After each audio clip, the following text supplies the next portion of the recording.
নান্টু বাবু, ও নান্টু বাবু। বাবা, বাবা, মাস্টার মতে আইছে। কি স্যার আপনি? দেখো ফুটো, তোমার ছেলেকে আমি আর স্কুলে রাখতে পারবো না। এত বাজে শিক্ষা দিয়েছে তোমার ছেলেকে যে আর 5টা ভদ্র ছেলেপেলের সাথে তোমার ছেলেকে রাখা যাবে না। কেন স্যার, ফাটা আবার কি করেছে? আবার জিজ্ঞাসা করছো কি করেছে? স্কুলের আর 5টা ছেলেপেলেকে তাদের মা বাবা তুলে খিস্তি খাস্তে করেছে। মানে এত বাজে মুখের ভাষা যে আমি আর বলে বোঝাতে পারবো না।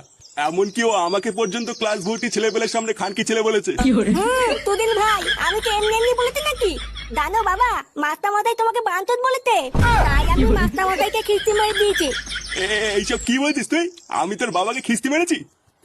মাননি, এখন মিথ্যে কথা বলতো তাই না? লেওড়া তোমার কি বড় ছেলে, কি মিথ্যে কথা বলে? না না ফুটো, এই ছেলেকে আমি আর স্কুলে নিতে পারবো না। এইসব কি বলছেন স্যার? আমার ছেলের ভবিষ্যৎটা নষ্ট হয়ে যাবে তো। আরে না, ওর ভবিষ্যৎ আর কি নষ্ট হবে? আগের থেকে ভবিষ্যতের পুঙ্গা মারা হয়ে গেছে।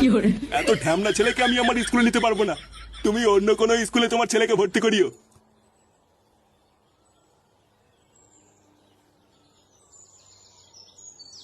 পড়াবে না, বাল ছেড়ে গেছে।